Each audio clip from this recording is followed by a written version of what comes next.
सभी को नमस्कार प्रणाम। आवाज़ ठीक आ रही है पीछे?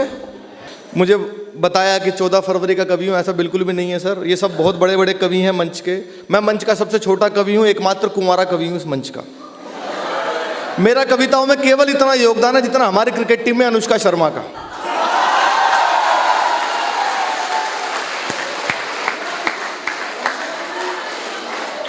भाई ने बताया प्यार बोतलों तक रह गया, होटलों तक रह गया। सर मैं दिल्ली से आया हूँ, हमारे यहाँ तो होटलों की भी जरूरत नहीं पड़ती।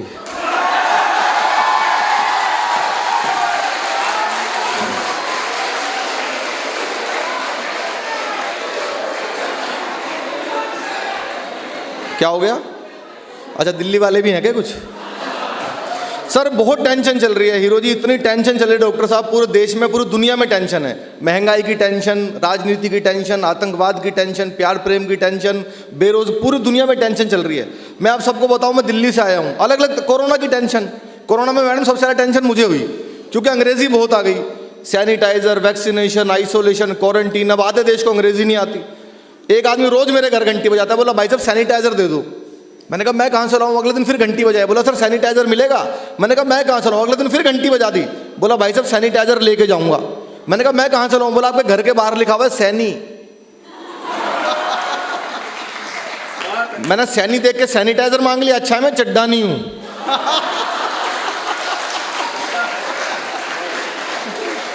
और ये तो और भी अच्छा, राघव चड्डा नहीं हूं। आवाज मंच पे गूंज रही है, आगे तो आवाज ठीक। सर मैं दिल्ली से आया हूँ, कितनी भी पूरी दुनिया में टेंशन चल रही है। यूक्रेन और रशिया का युद्ध चल रहा है। अर्जुन जी वीर रस के हमारे देश के सबसे बड़े कवियों में हैं। अर्जुन जी ने कहा भाई देश में क्या करें, हमारा तो रशिया भी दोस्त है, यूक्रेन भी दोस्त है, क्या करना चाहिए भारत को? अब हम किसका सपोर्ट करें? मैंने कहा बहुत सिंपल है सर, यूक्रेन को कुछ नहीं करना, अपनी तोप के अंदर पतंजलि का शैम्पू डाल के फायर कर देना चाहिए। बोले इससे क्या होगा? मैंने कहा रूसी भाग जाएगी। भाई लड़ाई तो रूसी से चल रही है ना। कितनी भी टेंशन हो जाए, मैं आप सर कोरोना ने सबसे ज़्यादा टेंशन दिया मैडम। मैं चाइना गया था 2019 में, फिल्म फेस्टिवल में परफॉर्म किया था मैंने। सबसे ज़्यादा टेंशन चाइना ने दी है पूरी दुनिया को कोरोना की। अजीब ही लोग हैं वहाँ चाइना के। हमारे बौद्ध भिक्षुक जी बैठे हो तो सब जानते हैं, चाइना में बौद्धिस्ट भी बहुत रहते हैं। उनको अंग्रेजी नहीं आती, चाइना वालों को चाइनीज़ बोलते हैं वो, हिंदी भी नहीं आती। हिंदी में खाली भाइयों बहनों समझते हैं बस, वो कुछ नहीं आता उनको। पानी मांगना तो अंग्रेजी में मांगा, हिंदी में मांगा, उनको पानी देना समझ में नहीं आ रहा। इशारा भी कर दिया, पानी नहीं दे रहे वो लोग। हमारे इंडिया में देखो कोई आधे किलोमीटर दूर से देख के बता देते हैं माचिस मांगने आ रहा है। कुछ नहीं आता सर उनको। मैं आपको बताऊं, मैं दिल्ली से आया हूं, पूरी दुनिया में कितनी भी टेंशन हो जाए, हमारा दिल्ली वालों को टेंशन कुछ नहीं बिगाड़ सकती। हमारा बिगाड़ सकती है कुछ? हमारा कुछ नहीं बिगाड़ सकती। हमने टेंशन को मुख्यमंत्री बना रखा है।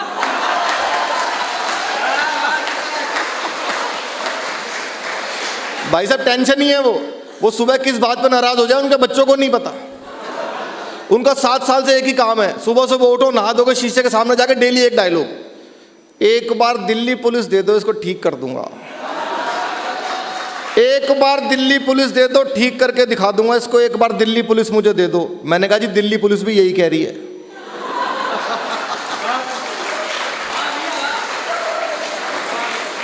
एक बार दे दो बस। देखो बीमारियां खत्म होती है। अब हमारे वैज्ञानिकों ने मेहनत की, वैक्सीन बनाई कोरोना की, आप सबने, स्वास्थ्य कर्मियों ने, डॉक्टर्स ने मेहनत की, तो बीमारी दूर हो रही है। हमारे केजरीवाल जी ने पूरी दिल्ली से डेंगू खत्म कर दिया। पता है कैसे खत्म किया? पूरी दिल्ली में बड़े बड़े होर्डिंग लगवाए सर, चौराहे चौराहे पे, वो उस पर लिखवाया डेंगू का मच्छर साफ पानी में भी पनप सकता है, नीचे उनका फोटो। वो मच्छर दोबारा आने की हिम्मत नहीं कर रहा। पता नहीं किस बात में नाराज हो जाते मैडम। अभी 27 तारीख को मैंने देखा, एक मेरे सपने में सारे नेता आते हैं रात को। केजरीवाल जी मेरे सपने में रोए 27 तारीख को आके। मैंने कहा भाई साहब क्या हो गया? लोकतंत्र की हत्या हो गई। मैंने कहा जी लोकतंत्र की हत्या क्या हो गई? 26 जनवरी के दिन लोकतंत्र मर गया देश के अंदर। मैंने कहा जी कैसे मर गया? मैं कर्तव्य पथ पे बैठा हुआ था, मेरे सामने से परेड जा रही है, मोदी ने मुझे परेड नहीं करने दी।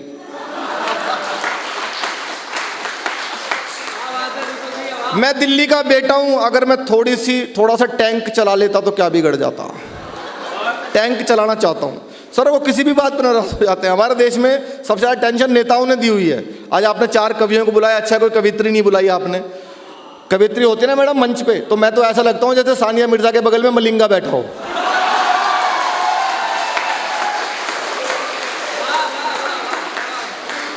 अच्छा पीछे तो एक भाई वो भी हंस रहे जिनकी अपनी खोपड़ी जयसूर्या के जैसी है।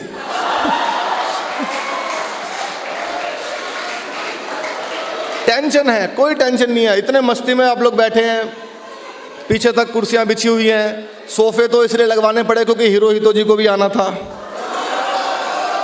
वरना तो। और सर मैंने जितने भी फ्रंट रो होते हैं ना सर, वहाँ डीन बैठते हैं, प्रिंसिपल सर बैठते हैं, प्रोफेसर्स बैठते हैं, डॉक्टर्स बैठते हैं, पूरी फैकल्टी कॉलेजेस की बैठती है, वो कभी खुल के हंसते नहीं है किसी प्रोग्राम में। लेकिन आज एक बार आप फ्रंट रो में जितने हमारे बैठे हैं एक बार उनके लिए तालियां बजाइए। पूरी फैकल्टी जितनी यहाँ पर बैठी है पूरा आनंद ले रही है। डॉक्टर हीरो हितो सर है, मैडम है, सब। वरना हम जितने फ्रंट रो में बैठते हैं वो कभी हंसते नहीं है, वो उनके अंदर नेचुरल प्रोटोकॉल आ जाता है। वो एक विशेष मुद्रा बना के बैठते हैं कि अगर हम हंसे तो पीछे वालों में और हम में कोई फर्क नहीं रह जाएगा, तो हंसना नहीं है, उनसे अलग दिखना है। और जब उनको मैक्सिमम हंसी आती है वो सिर्फ इतना हंसते हैं वेल पर यहाँ तो तालियां भी बजा रहे हैं, आप लोग खुल के हंस भी रहे हैं, तो मैं बहुत बधाई देता हूँ डॉक्टर साहब को। आपने एक विशेष इतना आयोजन कराया सर कौरवी भाषा का, क्योंकि हम लोग बोलते थे खड़ी बोली, अब आज से ये कौरवी भाषा के नाम से जाना जाएगा और उसका श्रेय सर आपको जाएगा। एक बार तालियां इस महोत्सव के लिए हो जाए, बड़ी मेहनत लगती है कोई कार्यक्रम खड़ा करने में। मेरे बारे में राजेश जी ने बताया मैं देश के बहुत बड़े बड़े नेताओं की मिमिक्री कर लेता हूँ, अगर आपकी इजाजत हो तो मैं देश के बड़े नेताओं को आपके मंच पर बुलाता हूँ। बहुत बड़े बड़े नेता हैं सर हमारे देश में। एक नेता है बिहार में लालू यादव, वो मेरा नुकसान ही हो जाएगा रिकॉर्ड करके। तो एक से बढ़ के एक नेता है हमारे देश में जिनकी मैं मिमिक्री करता हूँ, सब प्यार बुलाते हैं लालू यादव जी को। लालू यादव जी को आप सब जानते हो, सबसे ईमानदार आदमी है। जिस जेल का उद्घाटन किया डॉक्टर साहब उसी में बंद रहे। लालू जी का अपना स्टाइल है भाषण देने का। आपको लगे लालू जी आपके यूनिवर्सिटी में आ गए तो मुझे लालू जी एक बार भाषण दे रहे थे, सामने आप जैसे इंटेलिजेंट बच्चे बैठे थे। लालू जी ने 1 घंटे भाषण दिया, लड़का उठा एक लाइन में लालू जी को निपटा दिया। लालू जी जैसी माइक पे आए, नरेंद्र मोदी, नरेंद्र मोदी, भाइयों बहनों अच्छा दिन। नरेंद्र मोदी कब अच्छा दिन आएगा, कब अच्छा दिन आएगा। नीचे से एक लड़का उठा, बोला जी 9वीं फेल आपका लड़का उप मुख्यमंत्री बन गया और कितने अच्छे दिन लोगे।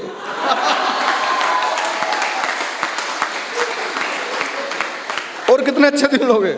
एक नेता है क्या थे, नवजोत सिंह सिद्धू। हाँ थे ही वो तो।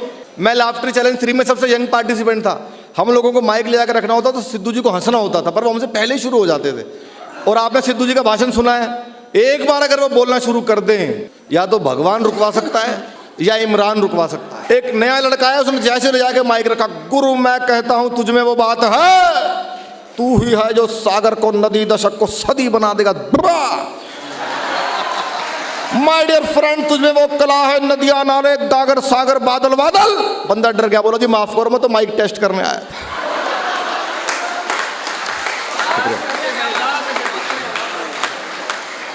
हालांकि आए तो आज हम भी माइक ही टेस्ट करने हैं। एक से बढ़ के एक नेता है। एक बहुत महत्वपूर्ण आवाज सुनाता हूं आपको, हमारे देश के रक्षा मंत्री श्री राजनाथ सिंह जी की आवाज। डॉक्टर साहब देखना बहुत आनंद आएगा आपको। माइक थोड़ा सा इको ज्यादा कर रहा है, माइक बहुत अच्छा है पर हॉल की वजह से इको कर रहा है, मैं कोशिश कर रहा हूं।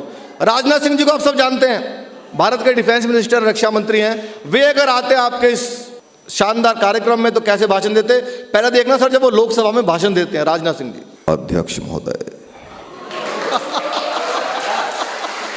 जहाँ तक प्रश्न पाकिस्तान का है तो हमारी सरकार ने पाकिस्तान को यह स्पष्ट संदेश दिया है कि पाकिस्तान से अब कश्मीर पर कभी कोई बात नहीं होगी। पाकिस्तान से अब कश्मीर पर कभी कोई बात नहीं होगी। बात यदि होगी तो पीओके पर होगी, कश्मीर पर अब कभी कोई बात नहीं होगी। सब अब साफ आ रही है। अभी तो अमित शाह की आते आते और साफ हो जाएगी। हाँ, एक और आवाज है हमारे भारत के गृह मंत्री अमित शाह जी की आवाज। अमित शाह जी का भाषण, मिमिक्री आपने उनकी कभी किसी से नहीं सुनी है? किसी से कोई कर ही नहीं रहा है। अच्छा, कर भी रहा होगा तो कर नहीं पा रहा होगा, पर मैं करता हूं। मेरे बहुत पसंदीदा नेता है। मेरा एक शो आता है, कहने भी दो यारों, गुड न्यूज टुडे, जो आज तक का चैनल है, उस पर आता है हर शनिवार इतवार को। मैडम मैं हर हफ्ते करता हूं। अमित शाह जी आते हैं, अगर सबसे पहले देखना वो रैलियों में भाषण कैसे देते हैं सर। अभी यूपी में भी इलेक्शन था, उन्होंने बहुत सारी रैलियां की। आपको लगे वो रैलियों में एग्जैक्ट ऐसे बोलते, फिर वो यहाँ के क्या बोलते हैं मैं बताता हूँ। देखिए ये राहुल बाबा कहते हैं इनको विकास दिखाई नहीं देता है। राहुल बाबा, आपको कभी विकास दिखाई नहीं देगा भाई, आपकी आंखों पर तो इटालियन चश्मा चढ़ा हुआ है।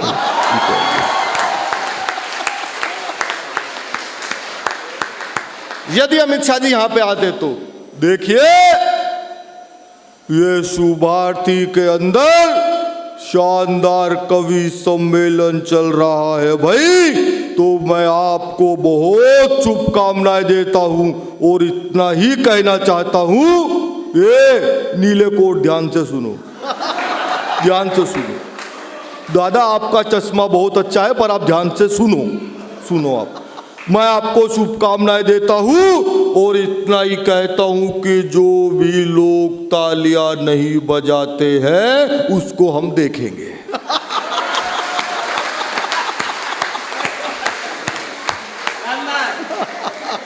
उसको हम देखेंगे, देखेंगे ही। लेकिन एक आवाज है मैडम जो पूरी दुनिया में गूंज रही है, हमारे प्रधानमंत्री नरेंद्र मोदी जी की आवाज। मोदी जी का भाषण सब लोग सुनते हैं, जो पसंद करता है वो तो सुनता ही है, जो नहीं करता वो 2 बार सुनता है। मैं 12 देशों में गया हूं सर, मैंने देखा वहां पाकिस्तान के लोग भी सुनते हैं। अच्छा, उनको तो सुनना भी चाहिए, उनको हमसे ज़्यादा सुनना चाहिए। और आजकल तो वो कश्मीर मांगने की बात कर रहे थे, आटा मांग रहे हैं वो पाकिस्तान वाले। तो मोदी जी अगर आपके ऑडिटोरियम में आते तो कैसे भाषण देना शुरू करते, मैं कोशिश कर रहा हूँ, सुनिएगा। माइक थोड़ा सा इको हो रहा है, हो सकता है मोदी जी की निकालूं, देवगौड़ा की निकल जाए, लेकिन आप लोग बहुत मन से सुन रहे हैं, सुनिए।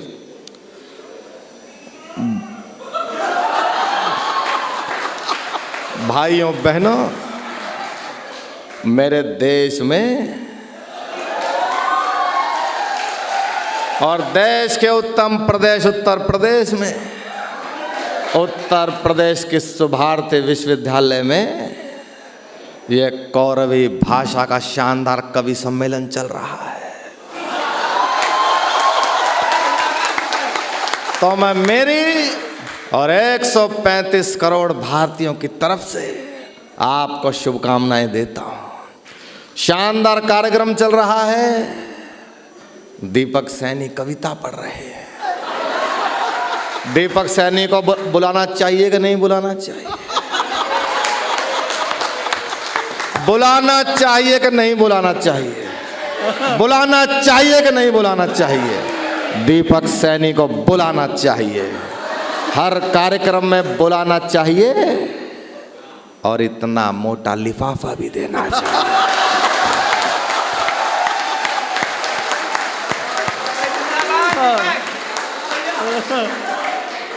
डॉक्टर साहब ज्यादा मोटा हो गया क्या?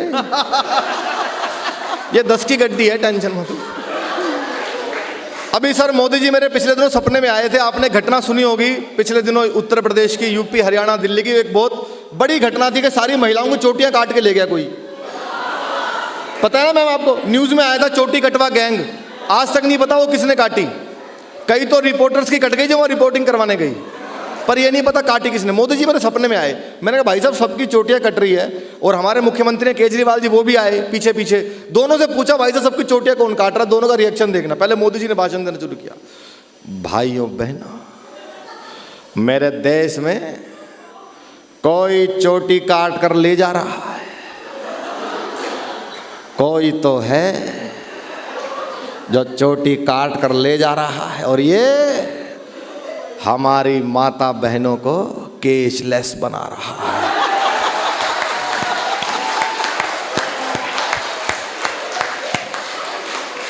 और जो लोग चोटियां काट रहे हैं, मैं उनसे भी कहना चाहता हूं, अगर काट ना हो तो गरीबी को काटिए, काट ना हो तो बेरोजगारी को काटिए, और चोटी ही काटनी हो ना तो उनकी काटो जो पार्लर में कटवाते हैं। पीछे पीछे दिल्ली के मुख्यमंत्री केजरीवाल जी आ गए। आपको लगे पॉइंट कोमा फुल स्टॉप के साथ तो एग्जैक्ट यही बोलते। मैंने कहा भाई साहब सबकी चोटियां कौन काट रहा है? ये नरेंद्र मोदी कटवा रहा है जी सबकी।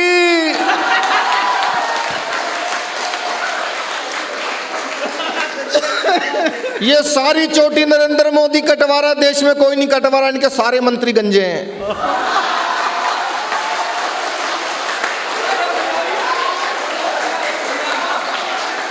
मैं कहा जी आपके भी तो मंत्री गंजे हैं, मनीष सिसोदिया खुद गंजा है। गंजा मत कह देना मनीष को, 6 बजे उठ जाता है वो। गंजा मत कह देना मनीष को, लोकपाल मांगते मांगते सर का त्रिपाल उड़ गया।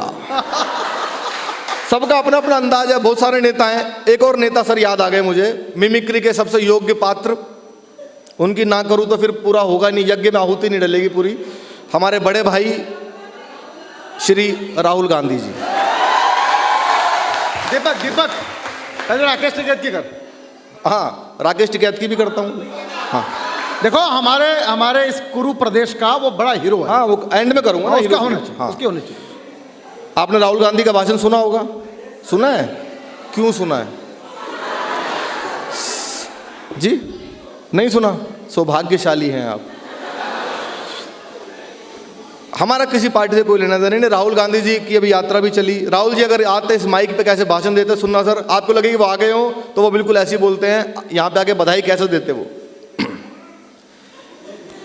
देखिए भैया,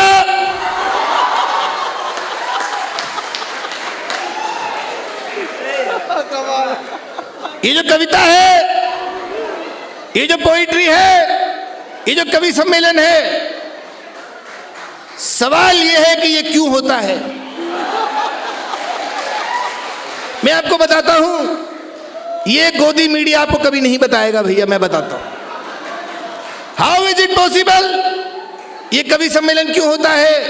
ये बैठे हैं, डॉक्टर साहब बैठे हैं, फैकल्टी बैठी है, ये लोग पैसा देते हैं तो हम करते हैं। सिंपल है भैया, खत्म, टाटा बाय बाय, गए भैया।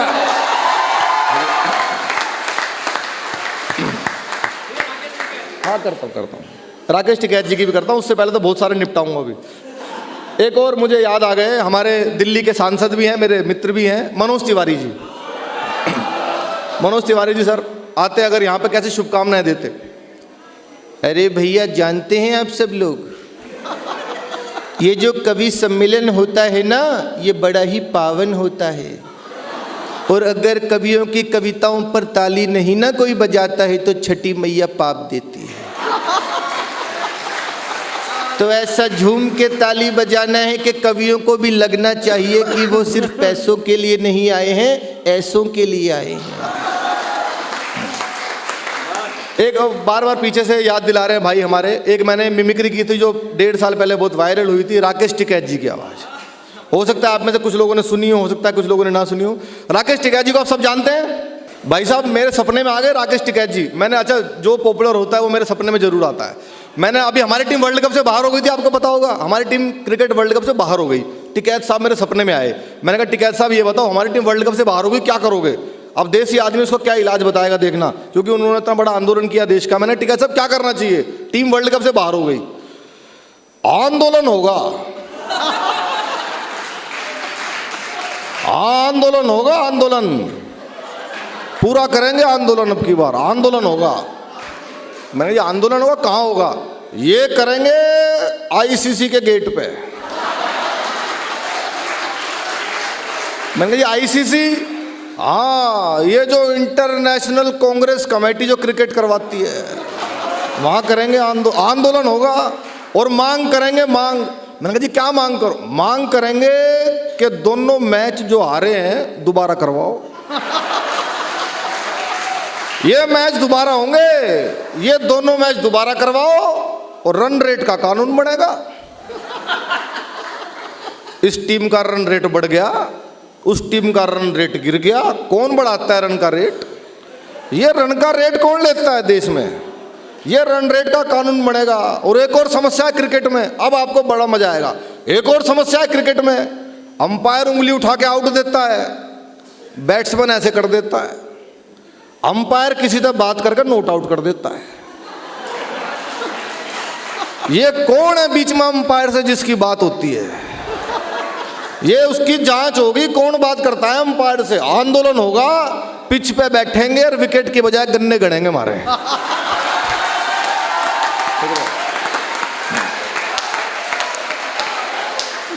धन्यवाद, बहुत आनंद आ रहा है, बहुत मजे से आप लोग सुन रहे हैं। एक से बढ़ के एक नेता आए हैं राजनीति में, बहुत पॉपुलर लोग हैं। मैम राजनीति ने तो टेंशन दी हुई है नेताओं ने, लेकिन हमारे देश में कुछ लोग ऐसे, भाई यूपी भाई मैंने नया घर बनवाया है, दीपक, देखो दीपक, यूपी में आए हो, ये तो करना पड़ेगा। हमने अभी नया घर बनवाया सर, और वहाँ बुलडोजर भी जाता है, जा सकता है। करता हूँ, मैं करूँगा जरूर, बिल्कुल करूँगा। योगी जी का हमारा पूरा सपोर्ट भी रहा है, बहुत पॉपुलर है। मैंने कभी की नहीं है, लेकिन अगर आप लोग प्रेरणा दे रहे हो तो हो सकता है आपकी प्रेरणा से ही निकल जाए। कभी की नहीं है, और लेकिन मुझे ये नहीं पता था कि ऐसे माइक पर निकालनी पड़ेगी, पर हो रहा है। अब इको गूंज रही है, और कोई बात नहीं, मैं कोशिश कर रहा हूँ। उत्तर प्रदेश के अंदर भगवान श्री राम का भव्य मंदिर बन रहा है। आज उत्तर प्रदेश में किसी गुंडे व माफिया की हैसियत नहीं है कि सड़कों पर सर उठा करके भी चल सके, धमकी तो बहुत दूर की बात है। Thank you. कोशिश की है, पहली बार, कुछ गलती हो गई हो तो क्षमा कर देना। बहुत सारे नेता हैं सर, लेकिन नेताओं ने टेंशन दे रखी है देश में, लेकिन कुछ लोग ऐसे भी आए जिन्होंने नेताओं जी राजेश जी की मैं इन सारे कवियों की भी करता हूँ, अगली बार मोटे लिफाफे पे करूंगा, सस्ते में नहीं लूटूंगा। अर्जुन जी की भी करूंगा, ये मोहित जी की, सबकी करूंगा। लेकिन सर कुछ लोग ऐसे भी आए जिन्होंने नेताओं को टेंशन दी, जैसे बाबा रामदेव। बाबा ने बहुत टेंशन दी नेताओं को, अभी तक दे रहे हैं। एक बार बाबा ने सर दिल्ली में डॉक्टर साहब ऐसे मंच बनाया था, सबको योग सिखा रहे थे। अचानक बाबा की एक आंख फड़कने लगी। बाबा योग सिखा रहे, करने से होता है, करो योग करो। किसी ने कहा बाबा आपकी आंख में कुछ प्रॉब्लम है क्या? नीचे बैठ जा, कपालभाति कर रही है।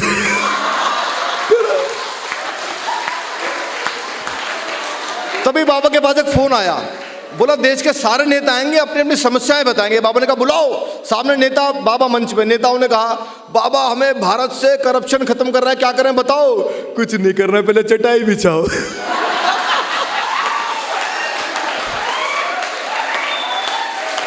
अब अपना पेट धीरे धीरे अंदर करो, खींचो, अंदर करो। एक ने कहा अब धीरे धीरे बाहर करो। किसी ने कहा बाबा पेट अंदर बाहर करने से करप्शन कैसे? करता जा, पेट तो कम होगा। बाबा ने अनुलोम विलोम कपाल भाती प्राणायाम खूब करवाए। एक दिन अचानक उठे, बाहर निकल के देखो करप्शन खत्म हो गया। किसी ने कहा बाबा कैसे हो गया? अरे बावड़े तुम सारे यहां बंद हो, फैलाएगा कौन?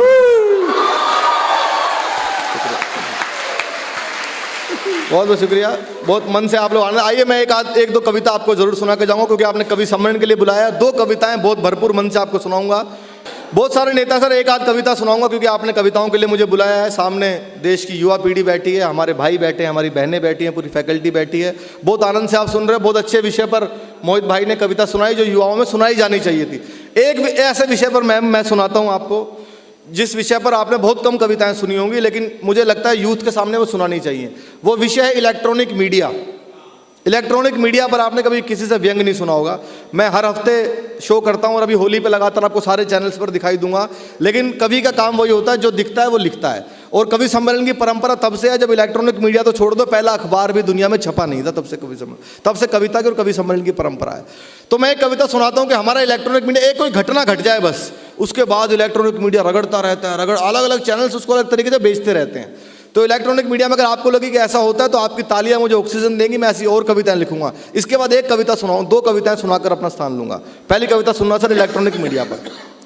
दिल्ली में रसोई घर में खाना बना रही महिला पर किसी ने कई बार बेलन से प्रहार किया और महिला को मृत्यु के घाट उतार दिया।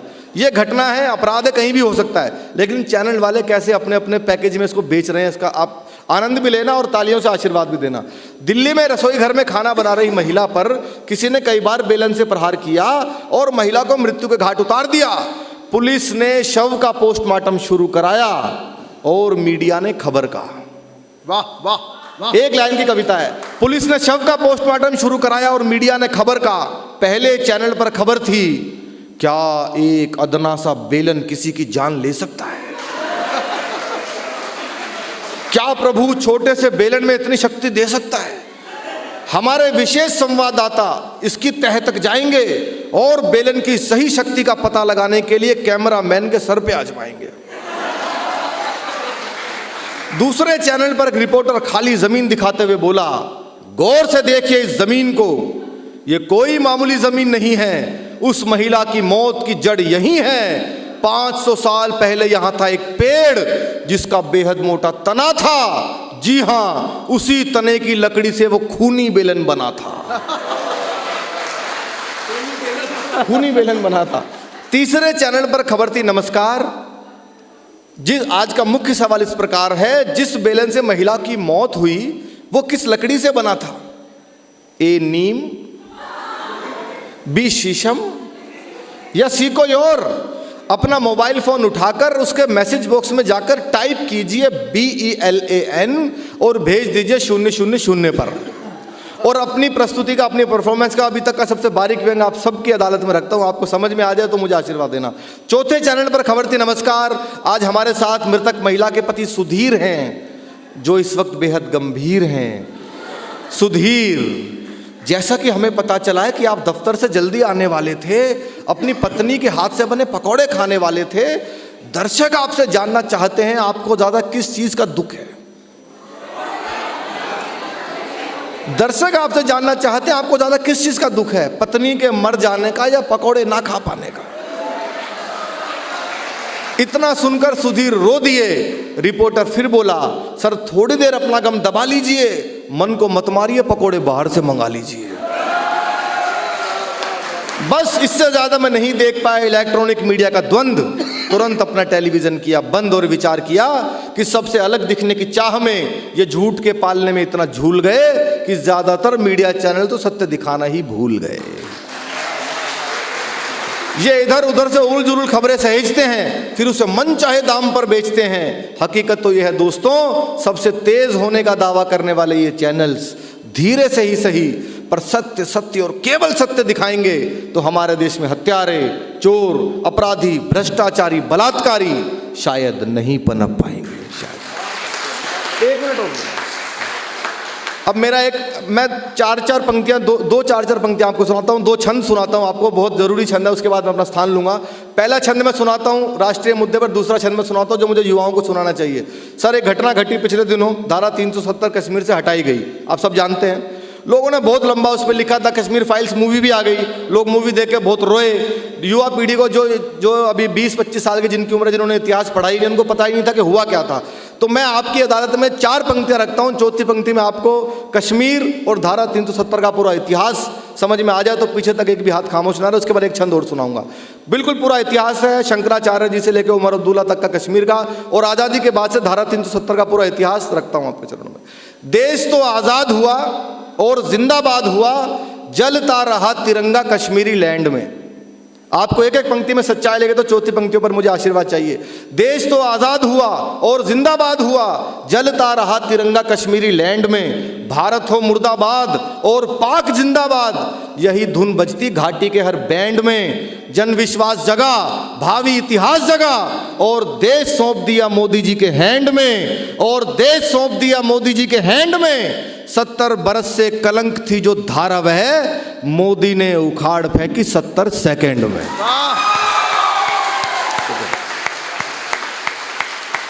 धन्यवाद। और अंतिम एक छंद सुनाकर अपना स्थान लूंगा, वो भी बहुत जरूरी है। जैसा आपने लोक भाषा का कार्यक्रम कराया, हमारी जो राष्ट्रभाषा है हिंदी के साथ भी जितना दुर्व्यवहार पिछले 70 सालों में किया, और किन लोगों ने किया मैं आपको बता रहा हूं राजेश जी। अंतिम पंक्तियां सुनाकर मैं अपना स्थान लेता हूं। हिंदी के साथ क्योंकि मैं न्यूज़ चैनल में जाता हूं, मुझे पता है हमारे सर बड़े बड़े पत्रकार जिनका करोड़ों रुपए का पैकेज है, जो करोड़ों रुपए कमाते हैं हिंदी से, वो स्टूडियो से बाहर निकलते हैं अंग्रेजी बोलने लग जाते हैं। अभिषेक बच्चन जिनके पिताजी हिंदी फिल्मों के महानायक और जिनके दादा हिंदी कविता के महाकवि हैं, वो अंग्रेजी में इंटरव्यू देता है हिंदी चैनल के ऊपर। उसको ये नहीं पता कि मेरे पिताजी और मेरे दादाजी ने हिंदी से सब कुछ कमाया है। तो मैं अंतिम 4 पंक्तियां यूथ जो कि रील्स में और गालियों वाली कॉमेडी में भटका हुआ है, मैं उसको सही दिशा में लेके आना चाहता हूं। आपको लगे कि चौथी पंक्ति में हमारा ऐसा हुआ है, तो इस आवाज को भी कहीं ना कहीं जब भी मौका मिले आप उठाया कीजिए, सुनिएगा। अंग्रेजी में बजाते ताल पीटते हैं थाल, हर बात अंग्रेजी में ही जमा रहे हैं। क्या हो रहा है हमारे देश में? अंग्रेजी में बजाते ताल पीटते हैं थाल, हर बात अंग्रेजी में ही जमा रहे हैं। धन्यवाद और याचना भी अंग्रेजी में ही, क्षमा तक अंग्रेजी में ही थमा रहे हैं। क्षमा तक अंग्रेजी में ही थमा रहे हैं। हाय बाय होती सारा दिन अंग्रेजी में ही, बचपन अंग्रेजी में ही समा रहे हैं। बचपन अंग्रेजी में ही समा रहे हैं और हिंदी से किया है विश्वासघात उन्होंने ही, रोजी रोटी यहाँ हिंदी से जो कमा रहे हैं। बहुत बहुत शुक्रिया आपका, धन्यवाद।